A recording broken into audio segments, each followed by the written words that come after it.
How to network virtually in 2022. Well, there's a couple of different ways to go about it. Hi everyone, my name is Jaden and I'm a digital artist and art educator. If you're new to my channel, I talk about animation industry career advice for anyone looking to pursue this field. In today's video, we're going to be talking about networking etiquette, or in other words, how to establish meaningful connections with animation professionals. Over the course of the last 2 years, remote work has now become a lot more commonplace, and this is really good news for anybody who doesn't already reside in LA. You now no longer have to be in California to land a job at an animation studio. A lot of networking conferences over the years have also reverted to a hybrid or completely virtual format. Some of these events include Lightbox Expo, CTN, Annecy, and many others. Now more than ever, there's lots of virtual events and online opportunities from artists from all over the world to connect with industry professionals and have their portfolios reviewed. So if moving out here is maybe too expensive or not within your means, there's good news in being able to pursue job opportunities from a remote location. When it comes to networking within the animation industry, I'm sure that you might have heard the phrase, "It's about who you know."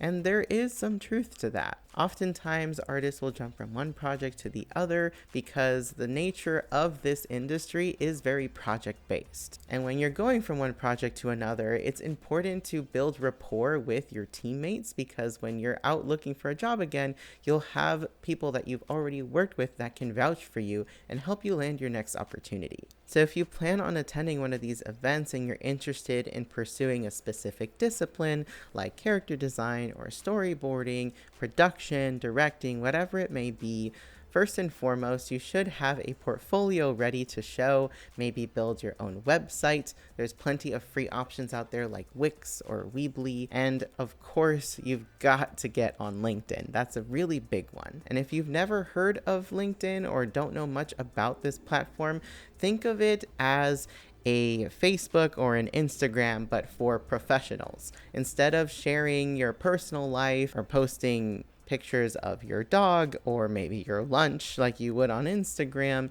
here is where professionals come together to share the work that they've done and demonstrate their skills. One way of getting in touch with artists that may have skills that you want to aspire to or people that you would like to approach for advice is to take a look at some of your favorite shows. If you want to get into the business of cartoons, I'm assuming you're a cartoon lover, right? So take a look at some of your favorite shows and start to single out what specific aspects you like about that show. If you really like the backgrounds in Disenchantment, look at the credits and see who the background artist on that particular episode was. If you like the character designs in Steven Universe, look at the credits to see who designed those characters. If you really like the writing and it was funny and punchy, like in an episode of Rick and Morty, look to see what writing staff worked on that episode.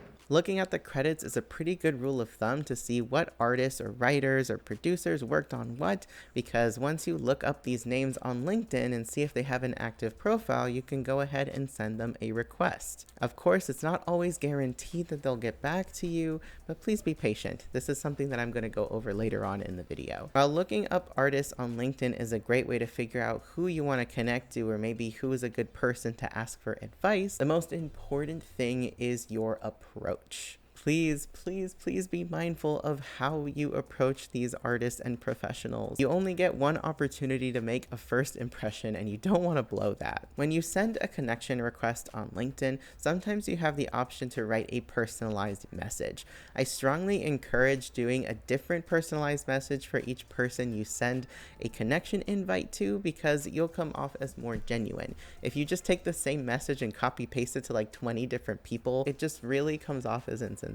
So you want to be careful about that. Just be courteous to that person, respect their time, and be patient. Again, out of like maybe 20 people that you'll send a message to, maybe 3 out of those 20 will respond back. And if that's the case, just don't take it personally. Nobody is purposefully ignoring you or going out of their way to not respond. It's just that a lot of times people are really busy, and that's to be expected. Animation is a very demanding job and it's full time And people not only work 40 hours a week, maybe more, but they also have lives outside of work. We have to remember that as much as we love cartoons, the people who work on them are people at the end of the day. They deserve to have their time respected and their privacy as well. So if you do happen to get a response back or they do accept your request, the next step in asking for advice would be to be specific. Approaching someone and asking, "What do you think about my portfolio?" or "Can you just take a look at my portfolio?" is just way too vague, and it doesn't help the person trying to help you.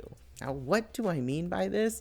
Just as an example, let's say you're working on a character design portfolio. You could ask something like, "Do I need to have a 3-point turn for every character in my portfolio? Or should my drawings just be colored or black and white?" And again, if they have the time and they manage to get back to you, they'll be able to steer you in a better direction when you're more specific about those questions. Let's say you're a storyboard artist and maybe your specialty is action comedy. You could have somebody look at your boards and ask them, "What do you think about my composition of this shot?" Or "Is my storytelling very clear?" Another common mistake I've seen people make, as silly as it may sound, if you're gonna ask for portfolio advice to someone, make sure that the person you're asking is well versed in the specific discipline that you're asking them questions about. For example, once again, if you're a storyboard artist, maybe you shouldn't be asking a character designer to look at your boards because that's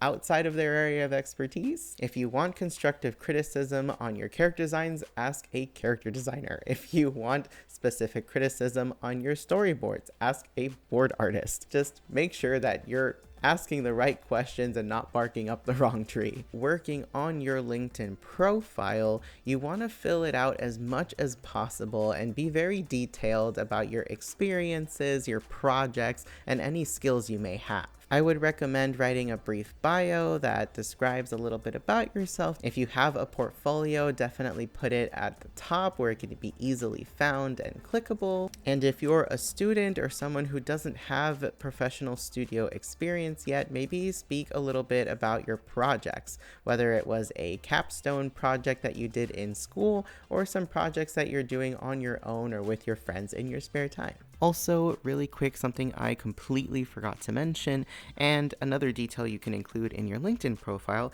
is different organizations that maybe you've done volunteer work with. I recommend doing a little bit of research and finding some organizations that resonate with you.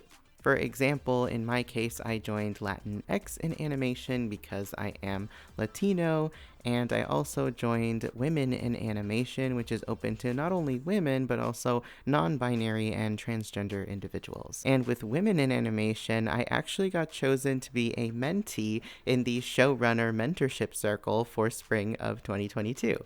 For doing volunteer work with Latinx in animation, I got to attend La Leaf, which is a Latino art film festival event, for free as well. While you can't be monetarily compensated for volunteering because at the end of the day you are volunteering your time, it does have other rewards. Joining organizations like these, or Animations, or Black and Animated, there's so many out there. I can also provide links to them in the description below, but doing volunteer work for these organizations is another great opportunity to network and meet people, and it's something that can be done remotely. So it's also a quick little update I wanted to mention there. One of the reasons why I've kind of been quiet for a while on the channel is because I've been busy with the mentorship and volunteer work that I've been doing, but I will speak more to that in a different video. Now back to our conversation about LinkedIn. If you end up having some really good conversations and getting feedback from people in your network on LinkedIn, you can even consider asking them for endorsements based on how well you've been receptive to their feedback. And this will be another nice thing to highlight on your LinkedIn profile. It also helps to mention if maybe you've won any awards, contests, even scholarships while you were in school, any little accolades that'll help boost your resume. Now, I know I'm just barely skimming the surface of how to use LinkedIn. I'm not going too in depth depth, but if you guys would like to see a video where I talk about how to make a really nice LinkedIn profile to help you with your networking, let me know if you're interested in the comments below. Last but not least, something I think is really important to discuss is dealing with rejection. As a creative individual, whether you're asking to have your work criticized or you're applying to endless jobs and possibly not hearing back from most of them, rejection is something that you are bound to face over and over and over again. When it comes to not hearing back from people that you try to connect with on LinkedIn or trying to reach out to anybody via email, just try not to take that personally. Like I mentioned before, people are just really busy. They probably receive a bajillion messages a day, and maybe they just can't keep up or just don't have the time to respond to every single message they receive. There's nothing against you, so please don't take it the wrong way. In a case where maybe you were going back and forth with someone and at some point maybe they stopped replying after a while, maybe it just slipped their mind. I know it's happened to me a couple of times, and that's totally okay. I would say about a week, maybe 2, depending on how much you've gone back and forth with this person, is a good grace period to give them some time to get back to you. Just a simple like, hi, how are you? I hope you're doing well. I just wanted to touch base with you again, and I look forward to hearing back from you soon. Just, something nice, sweet, to the point, and polite. As long as you are nice to people, they will reciprocate that. All in all, just take everything one day at a time. If you're active on LinkedIn or keeping up with these online events, oftentimes they have a Discord channel, or on LinkedIn they'll post whenever there's a job available or whenever there's a workshop coming up. So just keep an open eye for those things. Keep working at your portfolio, keep honing your craft, ask for advice, and just be unafraid to connect with others. It's a really nice community where artists come together and want to see each other prosper and grow. So I hope my advice was of some help or maybe put you at ease. And if you liked this video, please remember to give it a thumbs up. If you would like to see me make separate videos diving deeper into each of these topics, like how to build a resume, how to put together your LinkedIn profile, or if you have any other questions or suggestions you would like me to cover, make sure to leave them in the comments below. As always, thank you so much for watching, and I will see you in the next video. Bye!